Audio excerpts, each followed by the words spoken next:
L-attakk tal-Musulmani fi żmien Dragut fuq Għawdex kien il-gaġun li nqerdet parti sostanzjali mill-istorja medjevali f'din il-gżira. Fl-attakk tal-1551 il-gżira Awċija tbatlet u Dragut ħa kważi l-popolazzjoni kollha fil-jasar fil-Afrika ta' fuq. Issa riċerka li saret mill-Mużew Nazzjonali tal-Arkeoloġija u permezz ta' wirja qed jiġu murija għall-ewwel darba artifatti li nstabu fil-gżira ta' Tliet Għoljiet u li huma maħsuba li jmorru lura għażmien nofsani. Fil-mużew fil-Belt tkellimna mal-kuratur tas-sezzjoni medjevali Nathaniel Kutajjar li spjega kif mir-riċerka li saret ħarġu bosta temi ta' kif kienu jgħixu l-Awċin f'dan il-perjodu fl-istorja ta' pajjiżna.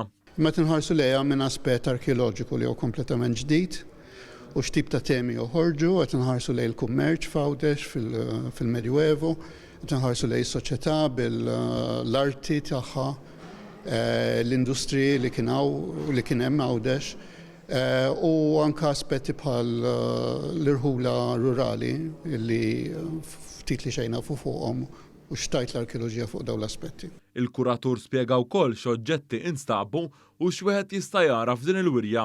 Frammenti ta' xogħol ta' relief, xogħol artistiku tal-Medjuevu li qatt ma ġew pubblikati qabel u li qed jinnuruhom għall-ewwel darba.